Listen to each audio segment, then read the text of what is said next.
Bismillahirrahmanirrahim. Assalamualaikum warahmatullahi wabarakatuh. Waalaikumsalam warahmatullahi wabarakatuh.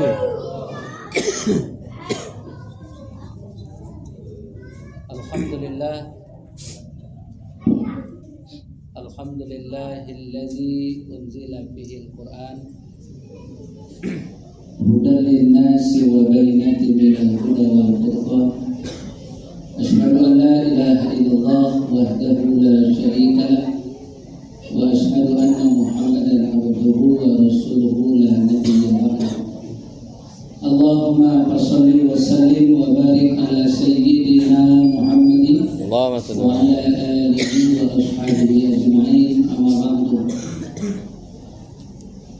Faqala Allah Ta'ala fi kitabihil karim, a'udzu billahi minasy syaithanir rajim, alladzina amanu wa tatma'innu qulubuhum bi dzikrillah, ala bi dzikrillah tatma'innul qulub. Shadaqallahul azim.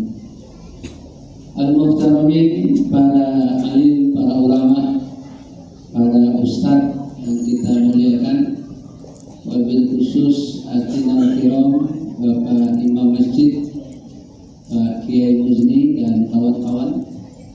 Kemudian yang kita hormati Dewan Kemakmuran Masjid An-Namirah, beserta bapak-bapak, ibu-ibu, hadirin wal hadirat jamaah rahimakumullah.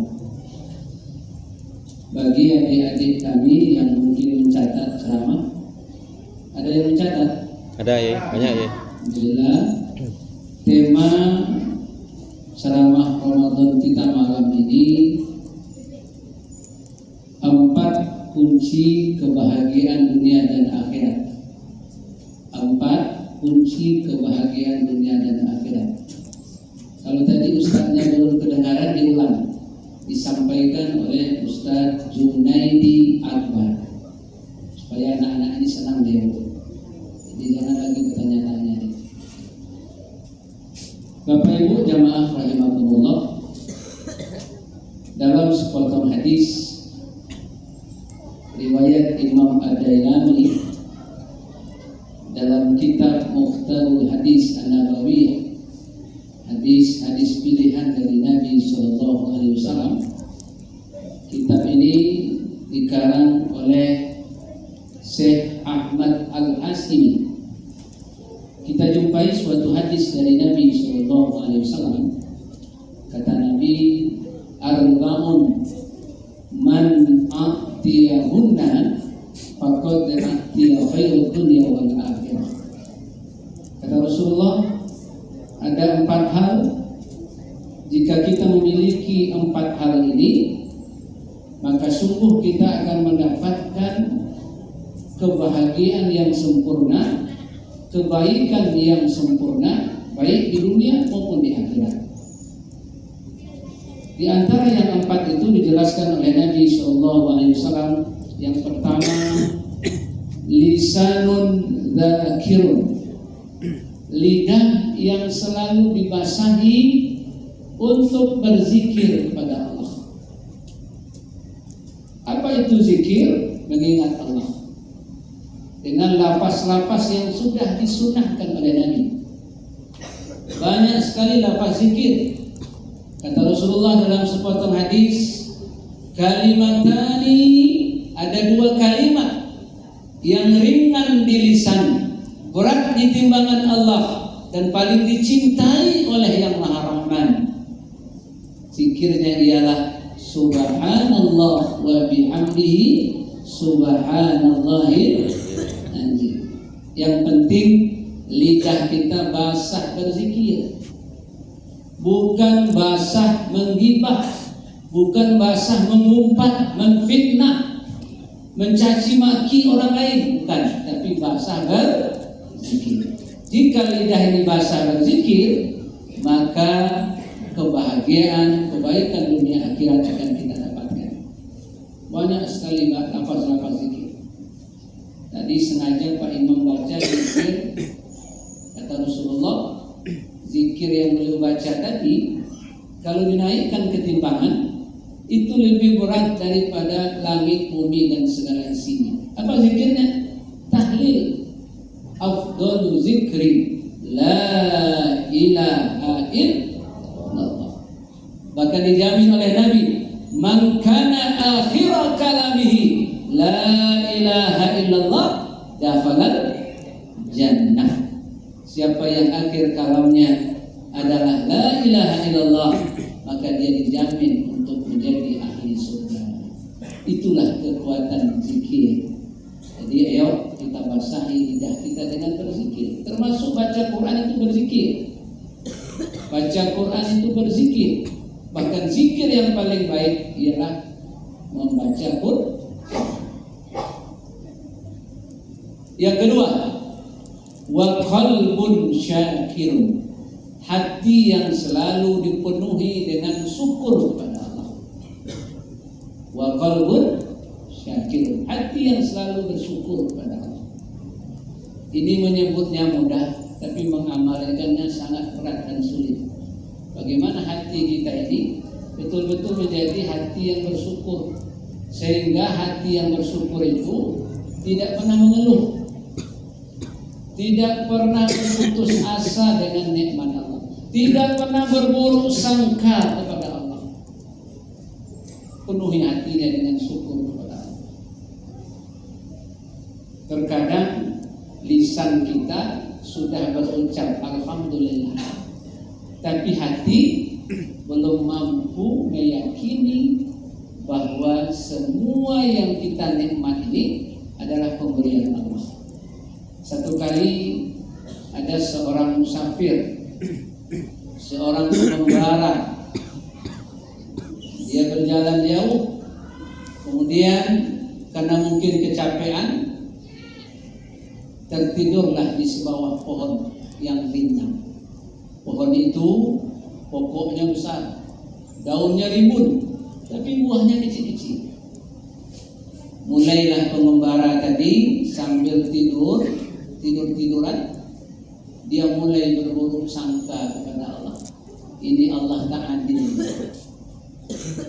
Kenapa dia tuduh Allah tak adil? Ini pohon pokoknya besar, daunnya rimbun, tapi buahnya kecil. Di kampung saya semangka, akarnya kecil, batangnya kecil, tapi buahnya sebesar-besar kepala. Allah tak adil. Seharusnya pohon ini yang buahnya seperti semangka, semangka yang buahnya kecil, karena hanya akarnya kecil saja. Tiba-tiba, kalau bahasa kampungnya Pak Imam, sedang berteduh tadi, sleep chicken aja, lalu ayam. Tertidur, tiba-tiba jatuh satu buah pohon yang besar tadi, yang kecil tadi, pas jatuh di hidungnya. Astagfirullahaladzim. Allah Maha Adil. Untung tak buah pohon ini sebesar semangka. Kalau sempat sebesar semangka, bukan lagi pengen, ya, hilang hidung. Baru dia bersyukur kepada Allah. Jadi jangan pernah berburuk sangka kepada Allah. Jadikan kalbu kita hati yang selalu bersyukur. Yang ketiga, wa badanun alal bala'i sabir, diri yang selalu bersabar dengan ujian Allah. Diri yang selalu bersabar dengan ujian Allah. Ini kadang-kadang yang berat. Karena kata Imam Al-Ghazali, sabar itu bukan hanya musibah, semua hal. As-sabru fi ibadah, kita harus bersabar dalam beribadah. Kalau sholatnya 23 rakaat, harus bersabar. Panjang sedikit ayat Imam Ghayak tadi, jangan kesal hati, jangan menongkol dalam hati. Luar biasa baca, masih bisa belum meninggikan suara. Seharusnya kita lebih menikmati bacaan Al-Quran yang begitu indah. Sabar. As-sabru fi talabil ilmi, sabar dalam menuntut ilmu. Ini setiap malam kita dapat ceramah. As-sabru anil maksiyah, sabar dalam menghadapi maksiat. Nah, perlu sabar. Apalagi as-sabru anil musibah, sabar dalam menghadapi musibah. As-sabru anil hayah, sabar dalam menjalani hidup. Semua sabar itu perlu dalam semua aspek hidup kita. Makanya kata ulama tauhid, as-sabru huwa imsakun nafs. Sabar itu ialah bagaimana kita mampu untuk mengendalikan diri kita dalam segala hal. Kadang-kadang orang dikasih harta harus sabar juga. Kalau enggak kufur dia. Dikasih pangkat harus sabar. Kalau enggak pangkat itu dianggap jatah. Padahal pangkat itu amanah. Terakhir, wa zaujatun, pasangan hidup yang baik. Jikalah seorang suami dapat istri yang salehah, inilah kebahagiaan yang hakiki.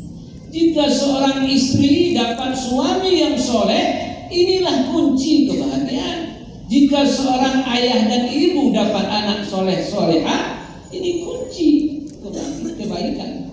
Jika anak-anak kita mendapat ayah dan ibu yang soleh dan solehah, itu pun kunci kebaikan untuk anak-anak kita. Jika kita punya jamaah yang baik, itu pun kunci ketenangan. Jika punya teman yang baik, wa kunu ma'as shadiqin, berteman dengan orang benar, berteman dengan orang baik, itu adalah sebuah kebahagiaan.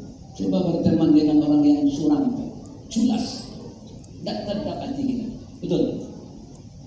Mudah-mudahan 4 kunci kebaikan dunia akhirat ini kita miliki. 1, lidah yang selalu basah berzikir. 2, hati yang dipenuhi dengan syukur kepada Allah. 3, diri yang selalu sabar atas cobaan Allah. Terakhir, pasangan hidup yang baik. Mudah-mudahan nasihat ini menjadi nasihat untuk kita semua. Walaupun sudah 14 abad lebih disampaikan oleh baginda Nabi kita Muhammad sallallahu alaihi wasallam. Allahumma shalli wa sallim wa barik. Terima kasih, banyak maaf.